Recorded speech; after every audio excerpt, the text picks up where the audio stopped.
নমস্কার বন্ধুরা, সৌমার্য লাইফস্টাইলে তোমাদের স্বাগত। প্রতিদিনের মতো আজকেও আমি একটা নতুন ব্লগ নিয়ে এসেছি। আশা করি ব্লগটা তোমাদের ভালো লাগবে। তো ভিডিওটা সম্পূর্ণ দেখার জন্য অনুরোধ রইল।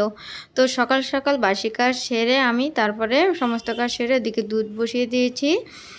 তো সকাল সকাল আজকে দুধ কলা দিয়ে মুড়ি দিয়ে মেখে আমরা খাবো।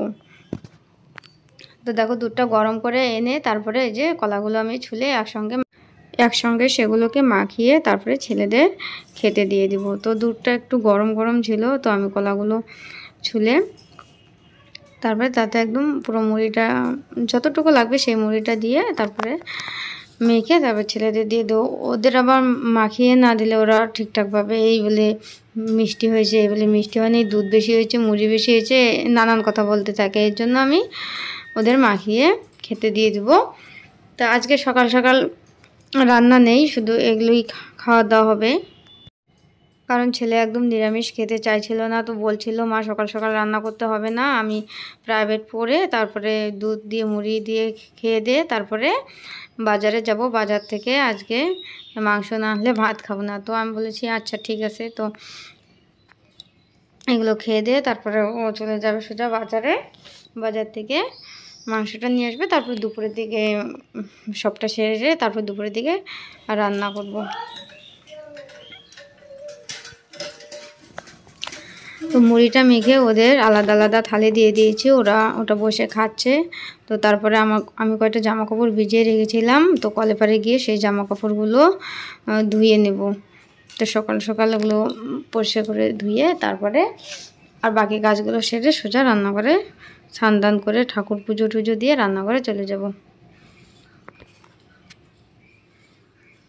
তো আগে কলেপাটটা ধুয়ে নিচ্ছি, কারণ মাটি টাটি লেগে থাকে, ও যায় টাথরুমে যায়, সেজন্য কলেপাটটা ধোয়ার পর তারপরে কাপড়গুলো একটু ভিজিয়ে রেখেছিলাম আগের থেকেই। তো সেই কাপড়গুলো একটু ভালো করে ধুয়ে নেব কেচে।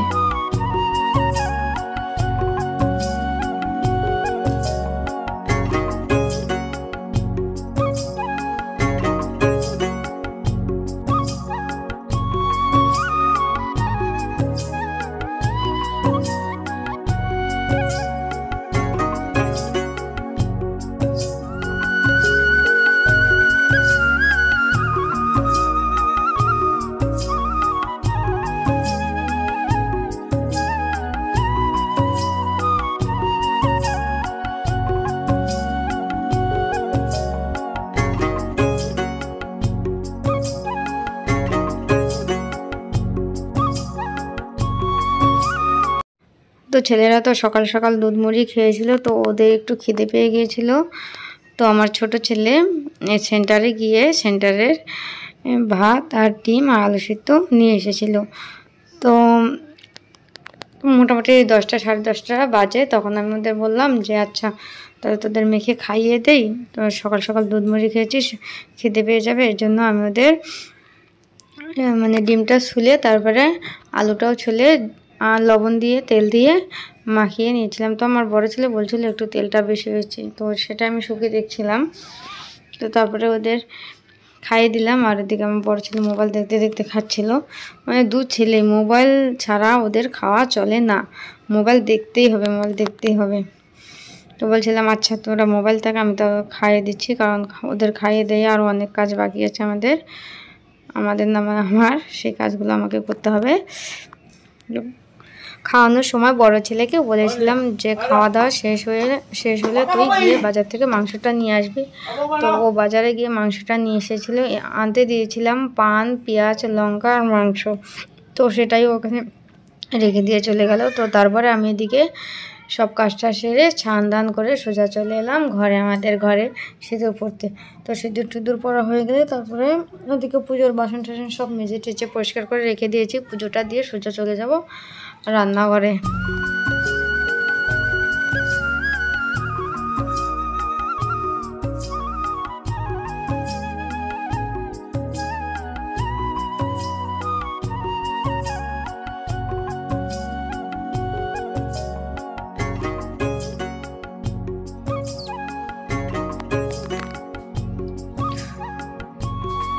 তো সিঁদুর পরে আমি চলে গেলাম সোজা রান্নাঘরে। এই যে এটা আমার রান্নাঘর।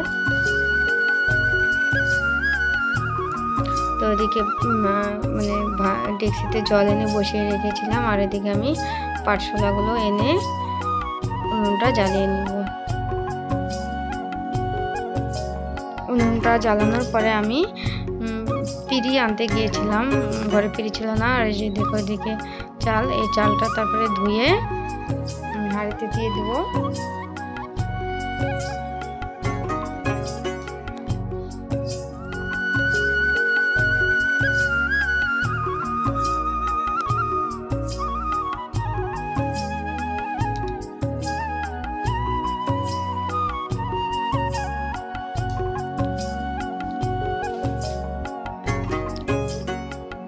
তো চালটাকে পরিষ্কার করে ধুয়ে আমি হাঁড়িতে সেটাকে বসিয়ে দেবো। বসিয়ে দিয়ে তারপরে ওদিকে পেঁয়াজ, রসুন, আলু এগুলো মানে যা যা রান্না করবো সেগুলো কেটে নেব। তো দেখো চালটা ধোয়া হয়ে গেল। তো এদিকে আমি ভাতটা বসিয়ে দিয়ে তারপরে এগুলা সব কাটতে বসেছি। পেঁয়াজ, আলু, রসুন।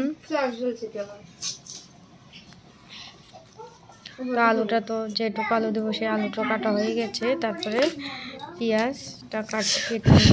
তো এদিকে ভাতটাও মানে ওগুলো করতে করতে ভাতটাও আমার মানে উতরে গিয়েছে। আর দেখো উনুনে রান্না করার সময় কি জালটা বেশি হলে ভাতটা উতরে পড়ে যায়।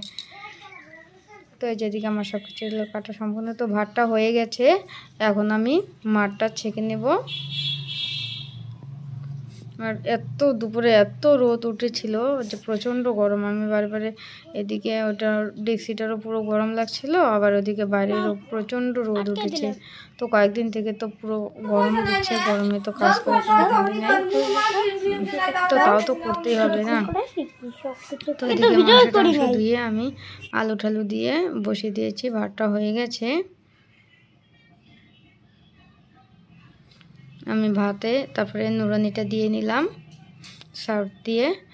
দেওয়ার পরে ভাত থেকে ধোয়া বেরোচ্ছে। তো এদিকে মাংসর পুরো সব কিছু রেডি। মাংসটাকে এখন মাখিয়ে তারপরে উনুনে দিয়ে দেব। তো গরম তো প্রচুর, এর জন্য মশলাটা একটু কম দিয়েছিলাম, কারণ এত গরম কখন কি হয়ে যায়। তো মাংসটা বসিয়ে দিয়েছি। দিকে মাংসটা কষানো ভালো করে কষিয়ে তারপরে দেখো আর আলুটা দিয়েছি, কারণ আমার ছোটো ছেলে প্রচণ্ড আলু খেতে ভালোবাসে। মাংস খাওয়ার সময় খালি বলবে যে মা আলু দাও, আলু দাও।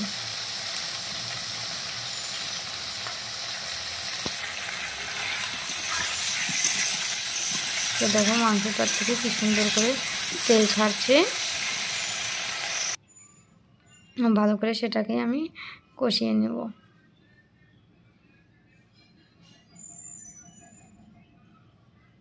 আর এত গরম কি আর বলবো, বাইরে তো প্রচণ্ড রোদ। দেখো টিনের ফাঁকা দিয়ে দেখাই যাচ্ছে এত রোদ উঠেছে। তো আমার উনুনটা ঘরের মানে সাইডে, তো এর জন্য ঠিকঠাকভাবে মানে পরিষ্কার ক্যামেরাতে ঠিকঠাকভাবে আসে না। তারপরে মাংসটা কষানোর পরে আমি জল দিয়ে দিয়েছি। তো দেখো উনুনে রান্না করলে কি হয়, মানে এত মানে আগুনটা এতভাবে জ্বলে যে জলটা দেওয়ার সাথে সাথে মানে উতরে যায়। তারপরে দেখো মাংসটা আমি গরম মশলা দিয়ে নামিয়ে নিয়েছি। তো মাংসটার থেকে ধোয়া বেরোচ্ছে। তারপরে ভাতটা বেড়ে দিয়ে দিয়েছি। তো আমার বড় ছেলেকে খেতে দিয়ে দেবো। তো ভেন্ডি দিয়ে আর একটা সবজি বানিয়েছিলাম। তো ও বলেছিল যে মা আমি আর কিছু খাবো না, শুধু আমাকে মাংসটাই দাও। তো আমি ওকে শুধু মাংসটা দিয়ে খেতে দিয়েছিলাম। তারপরে আমি আমার ভাতটা বেড়ে নিয়েছিলাম, কারণ ভেন্ডিটা হয়ে গেছে। যে ভেন্ডি দিয়ে আমি সর্ষে দিয়ে বানিয়েছিলাম। তো তারপর বিকালে খাওয়া দাওয়ার পরে একটা রিলস বানিয়েছিলাম। তো বন্ধুরা আজকের ভিডিওটা এই পর্যন্তই ছিল। তো আমার ভিডিওটা ভালো লাগলে কমেন্ট করে বলবেন, পাশে থাকবেন। নমস্কার।